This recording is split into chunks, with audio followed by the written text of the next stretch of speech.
Hello friends, मैं हूं अलका यादव। जी हाँ, एक और शुक्रवार और एक और नई कहानी सिर्फ और सिर्फ आप सबके लिए। और आज की कहानी का नाम है किसी एक कार्य को बेहतर ढंग से करें। एक बार की बात है, एक बार भारद्वाज मुनि के मन में विचार आने लगे कि उनको संसार का सारा ज्ञान हासिल करना है। वो मन ही मन हर रोज ये सोचने लगे कि ऐसा क्या किया जाए कि उनको संसार का पूरा ज्ञान पता चलने लगे। वो इसके लिए बहुत मेहनत करने लगे। इसके बाद एक दिन उनके पिता ने उनको बताया कि वेदों में संसार का बहुत ज्यादा ज्ञान है, तुम्हें वेद पढ़ने चाहिए। इसके बाद भारद्वाज मुनि वेदों का भी ज्ञान लेने लगे और जगह जगह से बहुत सारा ज्ञान वो जुटाने लगे। उनकी जो लगन थी, एकाग्रता थी, परिश्रम था, उसको देखकर इंद्र भगवान बहुत खुश हुए और वो भारद्वाज मुनि के पास एक दिन आए। उन्होंने कहा कि मैं तुम्हें कुछ वरदान देना चाहता हूं। मैं तुम्हारी लगन को और एकाग्रता को देखकर बहुत ही ज्यादा खुश हूं। मांगो, क्या मांगते हो? तो भारद्वाज मुनि ने कहा कि मुझे संसार का बहुत सारा जो ज्ञान है उस संपूर्ण रूप में सारा ज्ञान मुझे हासिल करना है, लेकिन इसके लिए मेरी उम्र कम है और ज्ञान ज्यादा है। तो आप मेरी उम्र 100 साल और ज्यादा कर दीजिए। सिर्फ इतना सुनना था कि इंद्र भगवान ने उनको ऐसा वरदान दे दिया और वो वहां से चले गए।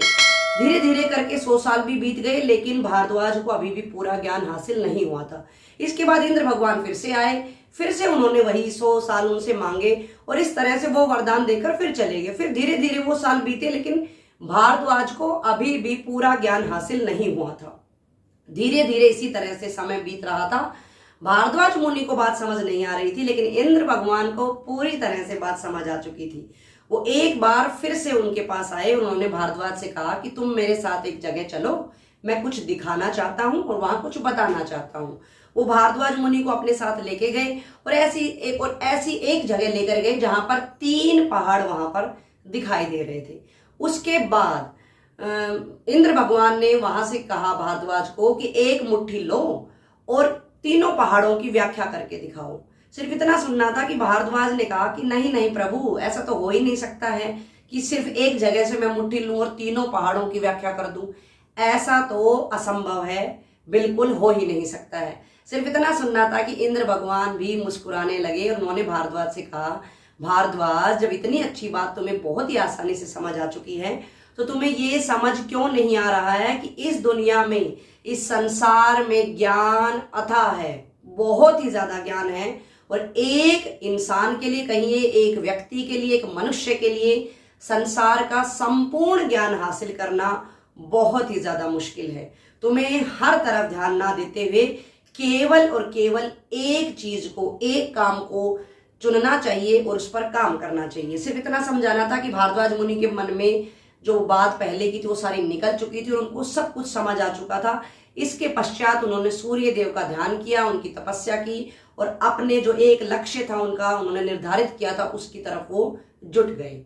देखा बच्चों और दोस्तों, मेरा भी यही मानना है कि इस संसार में इतना ज्यादा ज्ञान है कि अगर हम चाहें कि मैं संपूर्ण ज्ञान ले लूं तो ऐसा हो ही नहीं सकता है।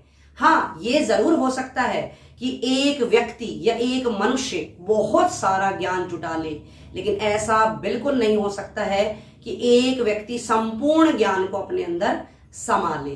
तो आप भी ऐसा कतई ना करें। आज की दुनिया में बहुत ज्यादा हो रहा है कि लोग इधर भी लगे हुए हैं, उधर भी लगे हुए हैं। उनको लगता है ये काम भी कर लूं, ये काम भी कर लूं, और धीरे धीरे करके वो किसी भी काम को सफलतापूर्वक नहीं कर पाते हैं। यहां से मेरी एक सलाह है आप सबके लिए, बच्चों के लिए भी, कि आप अपना एक काम चुने, एक लक्ष्य चुने, उद्देश्य चुने और उसी काम, लक्ष्य या उद्देश्य को बेहतर तरीके से करें। बहुत सारे काम करने की बजाय एक काम को बेहतर तरीके से करें। फिर देखिएगा कि आप सफलता की ऊंचाइयों को कैसे छू पाते हैं। फिर मिलेंगे दोस्तों, नमस्कार।